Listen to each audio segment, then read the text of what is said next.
ఏ అంశం మీద అని చెప్పని ప్రధానంగా ఒకటి ఏదైతే నిన్న సాయంత్రం నుంచి కూడా విజయసాయి రెడ్డి గారి రాజీనామా ఒక ప్రధానంగా వార్త. రెండోది ఏదైతే వరల్డ్ ఎకనామిక్ ఫోరం దావోస్లో జరిగిన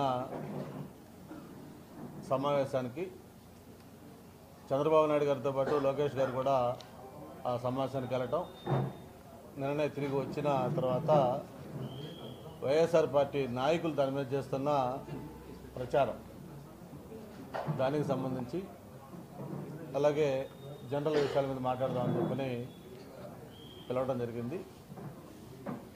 ముందు ఏదైతే విజయసాయి రెడ్డి గారు మరి రాజకీయాల్లో ఒక పరిచయం చేయాల్సిన అవసరం లేని పేరు, ప్రత్యేకించి ఉత్తరాంధ్రలో మరీ ప్రత్యేకించి విశాఖపట్నానికి ఆయన ఇక్కడ ఇన్ఛార్జిగా ఉన్నంతకాలం కూడా ఎలాంటి పరిస్థితుల్లో ప్రజలందరూ గడిపారో మనందరం చూసాం.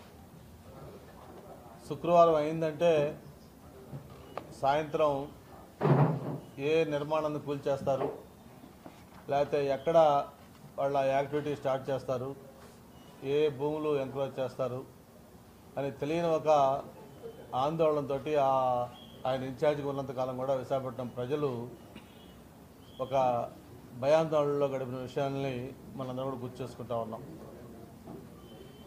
మరి ఆ 5 సంవత్సరాలు వైఎస్ఆర్ పరిపాలన విశాఖ ప్రజలకి ఒక పీడకల. అటు దసపల్ల భూములు కావచ్చు, లేకపోతే సిరిపురం చర్చి ప్రాపర్టీ కావచ్చు, లేకపోతే హైగ్రీవా కావచ్చు, ఇలాంటి ప్రతి ప్రాపర్టీకి సంబంధించి కూడా వాళ్ళ మార్క్ ఏంటో మనం చూసాం. ఎక్కడ ప్రభుత్వ భూమి ఉన్నా, లేదు కొంచెం ప్రైవేటు భూములు ప్రైమ్ ప్రాపర్టీస్ ఉన్నా, వాటి మీద దృష్టి పడిందంటే అది వాళ్ళకి చెందాల్సిందే. మరి ప్రత్యేకించి నాకు భీమిలి నియోజకవర్గంలో మన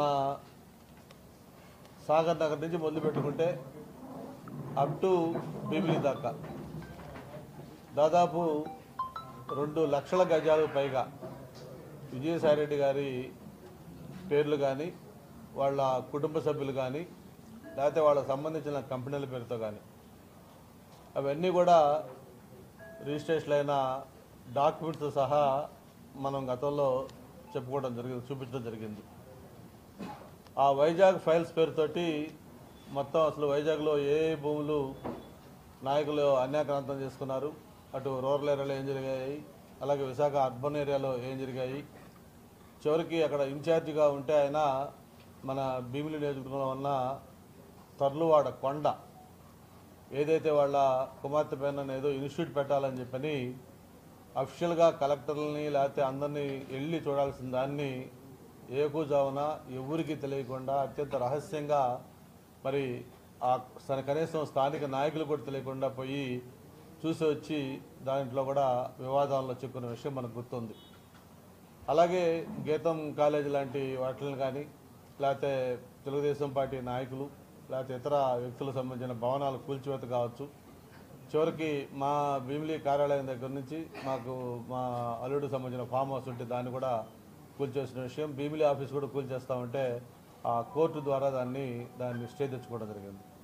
అలాగే పల్లా శ్రీనివాస్ బిల్డింగ్, అలాగే పిల్ల గోవింద్ సత్యనారాయణ బిల్డింగ్, హర్ష అని చెప్పిన తెలుగుదేశం పార్టీ సంప్రదాయం ఉంటే వాళ్ళ యొక్క రెస్టారెంట్, ఇట్లాగా ఏదైతే కాస్త వాళ్ళకి దృష్టి పడిందంటే దాన్ని ఖచ్చితంగా శుక్రవారం సాయంత్రం యాక్షన్ రెడీ చేసేవాళ్ళు, శని ఆదివారాల్లో వాటిని మొత్తం డిస్ట్రక్షన్ చేసేవాళ్ళు.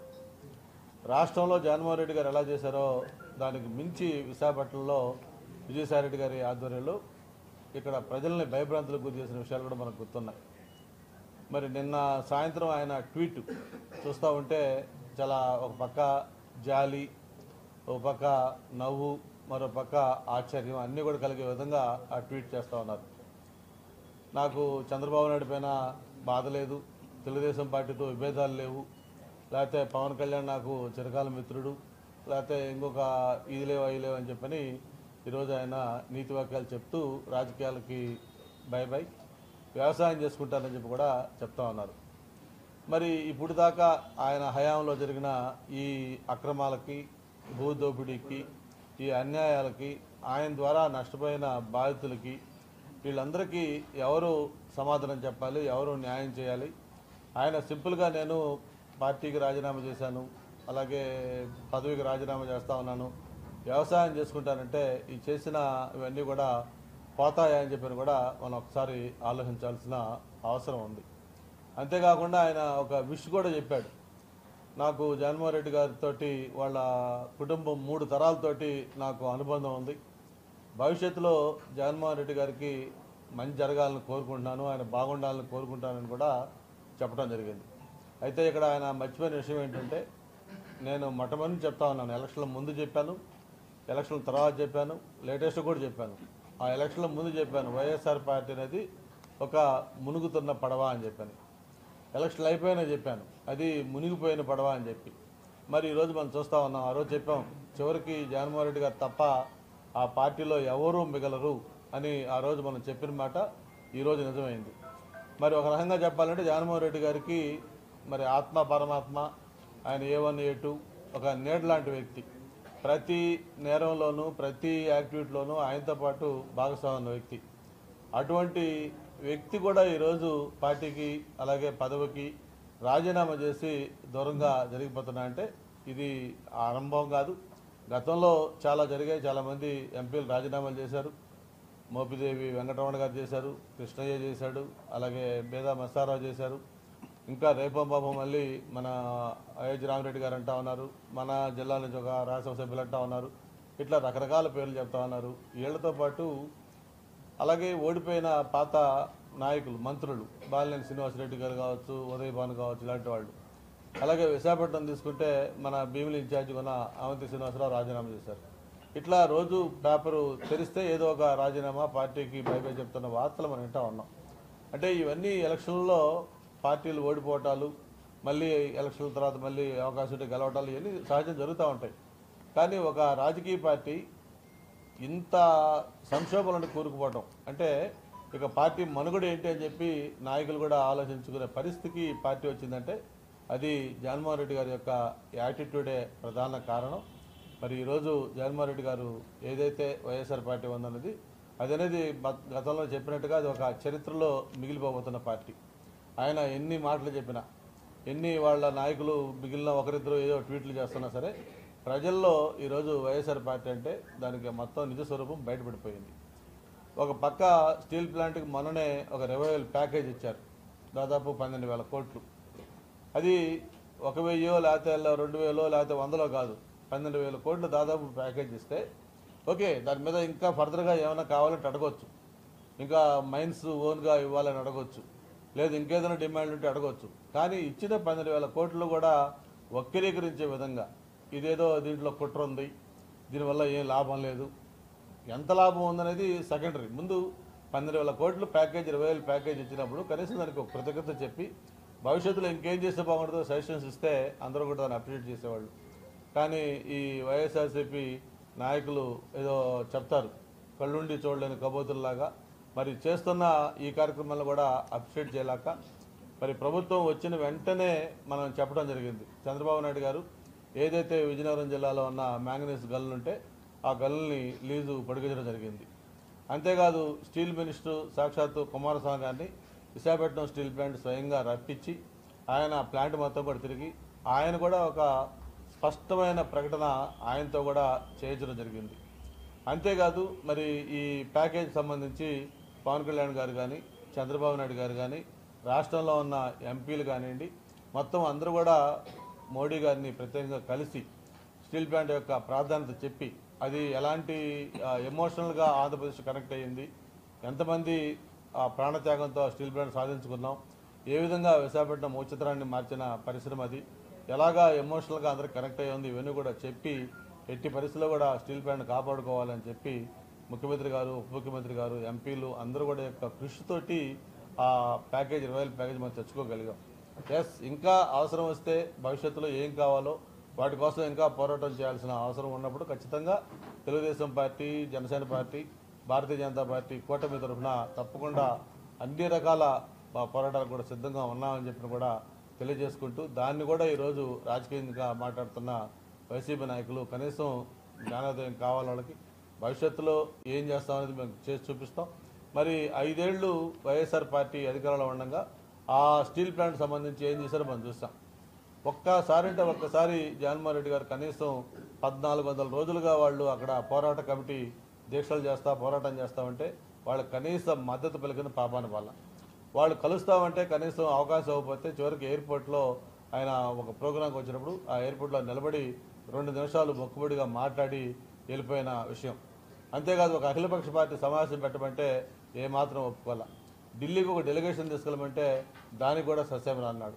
అటువంటిది ఈరోజు తెలుగుదేశం, జనసేన కూటమి అధికారంలోకి వచ్చిన వెంటనే దాని మీద ప్రత్యేకమైన దృష్టి పెట్టడం, మోడీ గారితో కానీ లేకపోతే స్టీల్ మినిస్టర్ గారితో కానీ ఫైనాన్స్ మినిస్టర్ గారితో మాట్లాడటం, దానికి ఒక స్పెషల్ ప్యాకేజ్ కూడా తేవడం జరిగింది. అంతేకాదు మొన్నే గౌరవ ప్రధానమంత్రి గారు విశాఖపట్నం వచ్చినప్పుడు మొత్తం అన్ని ప్రాజెక్ట్స్ చూసాం మనం. మన గ్రీన్ హైడ్రోజన్ కానీ లేకపోతే ఇండస్ట్రియల్ కారిడార్స్ కానీ రైల్వే జోన్ సంబంధించి కానీ దాదాపు 2 లక్షల కోట్లకు పైగా ఆ రోజు ప్రధానమంత్రి గారి చేతుల మీదుగా శంకుస్థాపన చేసుకోవటం, ఇట్లన్నీ కూడా ఒక పక్క ఈ రోజు కాదు, గత 5 ఏళ్లుగా కూడా 2014-19లో చంద్రబాబు నాయుడు ముఖ్యమంత్రిగా ఉండగా ఆ 5 ఏళ్లు కూడా క్రమం తప్పకుండా దావోస్కి వెళ్ళి అక్కడ ఇన్వెస్ట్మెంట్స్ అట్రాక్ట్ చేసిన విషయం మనకు గుర్తుంది. మరి అదే 2019-24 మధ్య జగన్మోహన్ రెడ్డి గారు ముఖ్యమంత్రిగా ఉండగా ఒక్కసారి అక్కడికి వెళ్ళి ఆ నెక్స్ట్ దావోస్ వెళ్ళమంటే అక్కడ చలి ఎక్కువగా ఉంది, లేకపోతే అక్కడ ఎందుకు వేస్ట్ లేకపోతే అయ్యని చెప్పని ఆయన మానేసిన విషయాలు మనకు గుర్తుంది.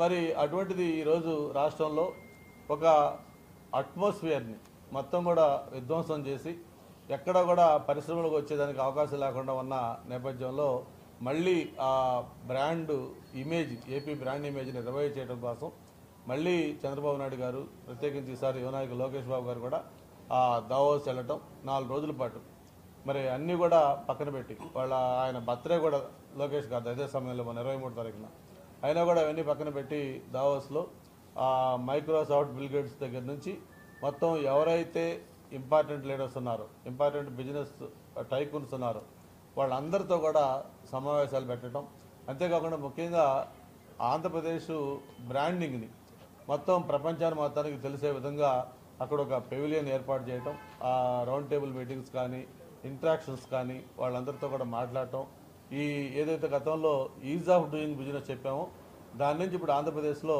స్పీడ్ ఆఫ్ డూయింగ్ బిజినెస్ అంటే ఎంత ఫాస్ట్గా ఆంధ్రప్రదేశ్లో బిజినెస్ గ్రో అవుతుందనేది కూడా మొత్తం చెప్పి, ఇప్పటికే ఒక పక్క విశాఖపట్నంలో ఐటీకి సంబంధించి మనం చూసాం, టీసీఎస్ లాంటిది మా ఎంఓఏ అయిపోయింది, వాళ్ళు ఆల్రెడీ వాళ్ళ ఎస్టాబ్లిష్మెంట్ స్టార్ట్ అయింది. 10,000 మందికి ఫస్ట్ ఫేజ్లో ఎంప్లాయ్మెంట్ వస్తూ ఉంది, ఇంకొక 10,000 మందికి సెకండ్ ఫేజ్లో ఇవ్వబోతా ఉన్నారు. అలాగే గూగుల్ వాళ్ళతో కూడా ఎంఓఏ అయింది. వాటితో పాటు మనం ఏదైతే ఇప్పుడు ఇక్కడ ఈ సిరిపురంలో కూడా బిల్డింగ్ ఉందో దాన్ని ఒక ఐకానిక్ టవర్ దాన్ని కూడా మొన్నే కంప్లీట్ చేయబోయారు, చేసి ఇది రెడీగా ఉంది. దీన్ని ఒక ఐటీకి దీన్ని త్వరలోనే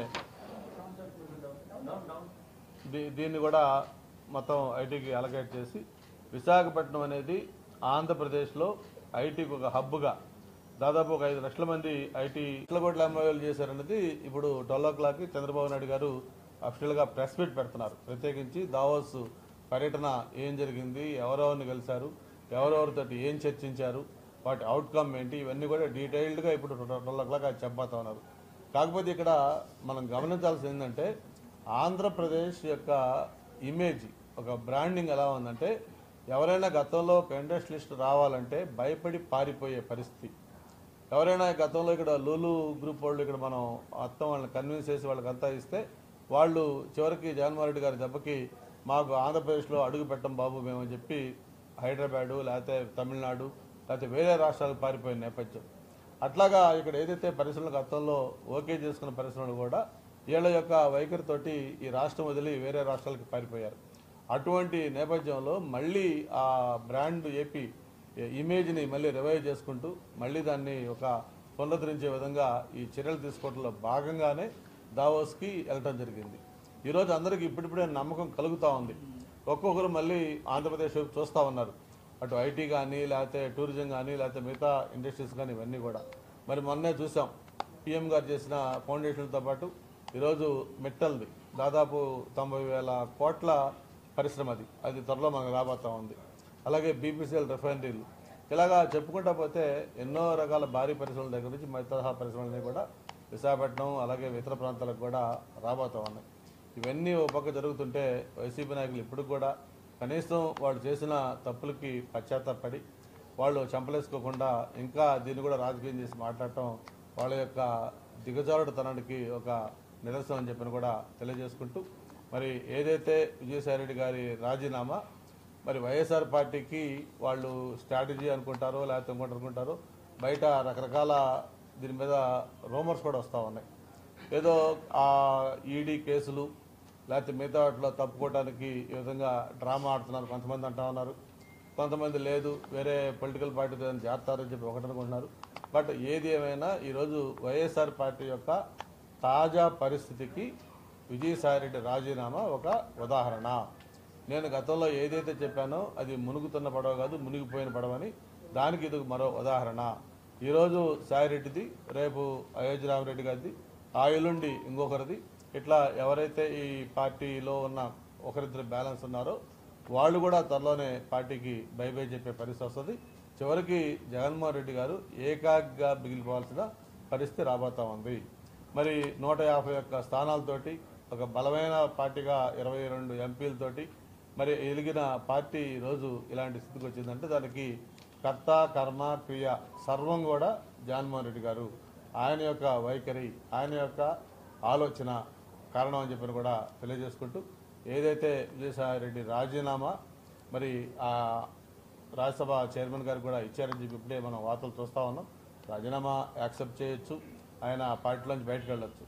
కానీ ఆయన పరిపాలన సమయంలో ఇక్కడ ఏదైతే ఉన్న ఇన్ఛార్జ్ ఉన్న కాలంలో ఆయన చేసిన పనులు ప్రజలెవరూ మర్చిపోవాలి. ఇంకా అవన్నీ ఒక పీడకలగా ఒక చేదు జ్ఞాపకం అందరూ గుర్తుంటా ఉంటాయి. మరి ఒక పక్క ఇప్పుడు కూడా మీ అందరూ కూడా తెలుసు దసపల్లా భూముల లాంటి ఇష్యూ ఉంది. దాంట్లో నేరుగా వాళ్ళ అల్లుడు గారికి సంబంధించిన కంపెనీ ఇన్వాల్వ్ అయింది. అట్లాగే మొన్న కాకినాడ పోర్టు, దాంట్లో కూడా డైరెక్ట్గా ఎవరైతే పోర్టు యజమాని ఉన్నారో ఆయన కంప్లైంట్ చేసి మా పలాని విజయసాయిరెడ్డి గారో లేకపోతే సుబ్బారెడ్డి గారో లేకపోతే వీళ్ళకో అరవింద్ వాళ్ళకి ఇప్పించారని చెప్పి బలవంతంగా బెదిరించి లాక్కున్నారని ఆయన స్వయంగా పోలీస్ కంప్లైంట్ సిఐడికి, ఈడీకి, ఏసీబీకి ఇస్తే ఈరోజు తిరిగి మళ్ళీ వాళ్ళకి హ్యాండ్ ఓవర్ చేసిన పరిస్థితి వస్తూ ఉన్నాం. మన ఇప్పుడు ఏదైతే బీచ్ రోడ్లో ఉన్న రాడిసన్ హోటల్, మరి మనకు తెలుసు ఉమేష్ గారని ఆయన నిర్మాణం చేసుకొని పూర్తిగా వస్తున్న సమయంలో ఆ రోజు ఆయన ఒత్తిడి తెచ్చిపెడితే మెగా కృష్ణారెడ్డి గారికి 50% ఆయన అందులో మళ్ళీ ఇచ్చిన పరిస్థితి మనం చూస్తూ ఉన్నాం. అలాగే కొండపైన ఉన్న బే పార్కు, అలాగే రేడియంట్ టవర్స్, ఏదైతే సురేష్ మూవీస్ బిల్డింగ్, అలాగే ఎన్సీసీ భూములు, ఇట్లాగా ఏదన్నా చెప్పు, జస్ట్ యూ నేమ్ ఇట్, దాంట్లో అన్నింటిలో కూడా ఆ నాయకుల యొక్క హస్తం, వాళ్ళ యొక్క ఇది ఇన్వాల్వ్మెంట్ మనం చూసాం.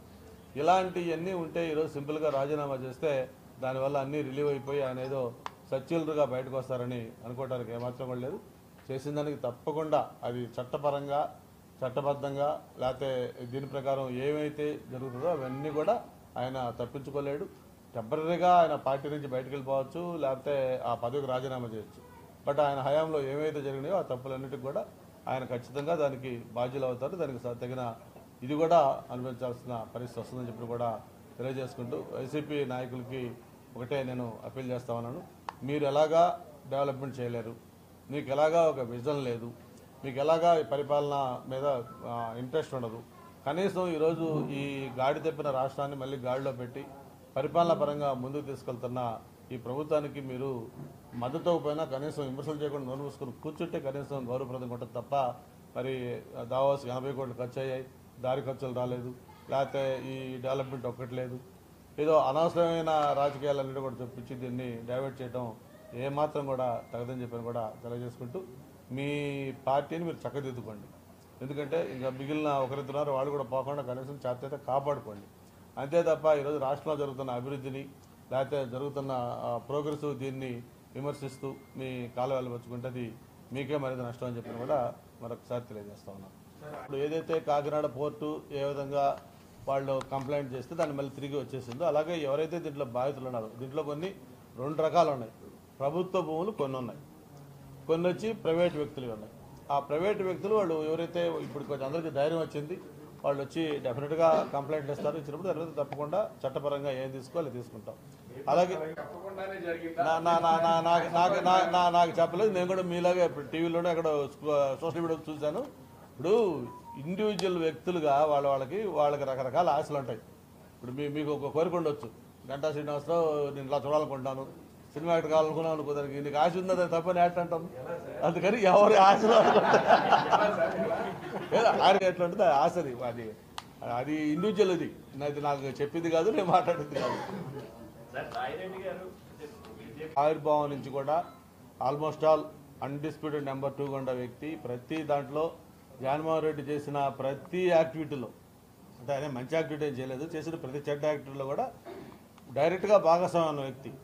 ఆయన క్విట్ ప్రోకోలో కానీ, లేకపోతే సూట్ కేస్ కంపెనీల్లో కానీ, లేకపోతే ఫైనాన్షియల్ ఇర్రెగ్యులారిటీస్లో కానీ ప్రతి దాంట్లో కూడా జగన్మోహన్ రెడ్డితో పాటు పాలు పంచుకున్న వ్యక్తి. చివరికి ఆయనతో పాటు జైలు గడిపించిన వ్యక్తి. అటువంటి వ్యక్తి, అంత అసోసియేట్ అయిన వ్యక్తి ఈరోజు పార్టీకి రాజీనామా చేశాడంటే ఆ పార్టీ పరిస్థితి ఏంటో అర్థం చేసుకోవాలని నా ఉద్దేశం. నేను చెప్పడం మేము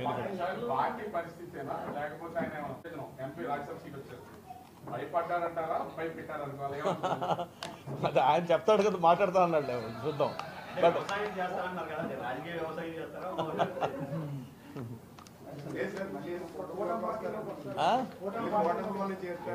ఏమండవు కూటమి పార్టీ ఎందుకు వస్తారు కానీ